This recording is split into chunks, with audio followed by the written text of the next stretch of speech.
At least one person is dead and dozens are wounded after forces opened fire on a crowd swarming a new aid distribution site in the Gaza Strip. It's still unclear which forces caused the death and injuries. Palestinians have become desperate for food after nearly 3 months of Israeli border closures pushed Gaza to the brink of famine. ABC News Chief International Correspondent James Longman joins me now for more. Good morning, James.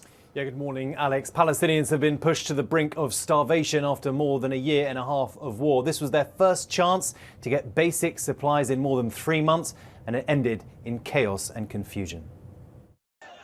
Desperation and chaos out of Gaza. Thousands of starving Palestinians descending on this new aid site in Rafah Tuesday. Families there fighting for their first bit of aid in nearly 3 months since Israel imposed its total blockade of the Strip. The UN says at least one person was killed and 47 injured by gunfire. Aid workers not equipped to handle the mass of people. The site overrun by a rush of men, women and children, all on the brink of famine. This young boy trying to scoop up flour from the ground. Many walking miles to get to the site, but forced to leave empty-handed after the stampede. This man tells ABC News, "I'm going home again to hunger and death." Another saying, "I have a 10-member family and only came back with a can of peas." The aid site itself is mired in controversy. It's run by the Gaza Humanitarian Foundation, which is an operation backed by the US and Israel, but it employs private security companies with support from Israeli troops. The UN calls the situation heartbreaking, and they accuse Israel of weaponizing aid to force displacement through this initiative. They call instead for large-scale aid to be delivered directly to people. Now, Alex, Israel says this new system is needed to stop Hamas from looting aid trucks. But Sidney McCain, who runs the World Food Programme, says that is not happening. 8 new distribution points like this are planned for the Gaza Strip. But these events now cast serious doubt on whether that plan will work. Alex. All right, James, thank you. And joining us now is former Israeli Prime Minister Ehud Olmert. Mr. Prime Minister, thank you for the time. I want to get straight to it because you believe that at this particular time, Israel is committing war crimes, and that's after months of stating the opposite. So I'm curious, sir, what changed your mind the last few weeks? The decision of the Israeli government to wage what is considered by a majority of Israelis to be illegitimate war, a war without any specific objective that can be reached in a reasonable time frame. An expression of the war which may bring about the demise of the Israeli hostages, which are still held by the Palestinians, the 58 of them, and which also is causing and increasing the humanitarian crisis. And the statements made by the senior ministers of the Israeli cabinet that we should starve Gaza and that all of Gaza, all of the people that live there are terrorists, and therefore they are Hamas, and therefore they deserve to be liquidated. These statements are war crime statements, and the people that are killed in the framework of an illegitimate war are victims of war crimes. You've said recently that this war has, quote, no objective and no chance of achieving anything that could save the hostages. Israeli Prime Minister Benjamin Netanyahu has consistently argued the military pressure will help release these hostages. Why do you think he's wrong? Reality doesn't correspond with the rhetoric of Israeli Prime Minister. I mean, this is ridiculous. You have to understand something.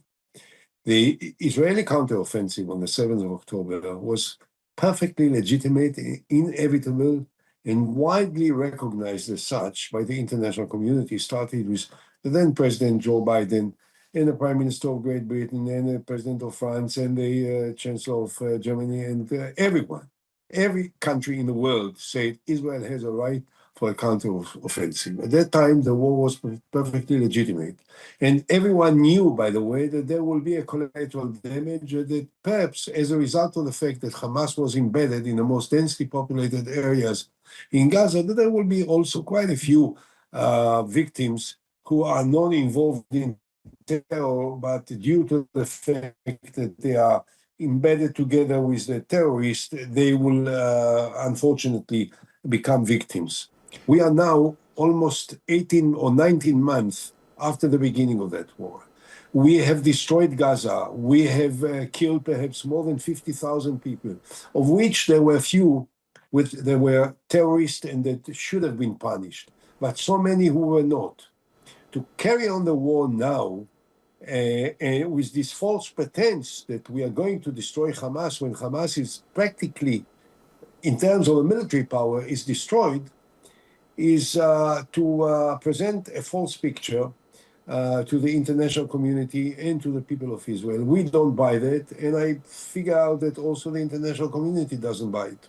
Well, given that stance, do you think the U.S. should stop arming Israel? That the U.S. should stop arms? No, I think that there is a simpler and easier and faster way to deal with it. You have a president now who some people don't like. I have enormous respect for him. And I have enormous respect for him, particularly because he has the guts, the power, and the character to say what most people don't expect him to say. And he says it without any apologies and without any hesitation. I'd expect him now, and I think that the feeling is that he's getting tired of the rhetoric and the manipulation of Netanyahu. He should call him to Washington, as he did a few months ago, summon him to the White House, to the Oval Office, a beautiful office there. And he will sit him together with him in front of the cameras, which most like to do. And then in front of the whole world, he will tell him, Mr. Netanyahu, enough is enough.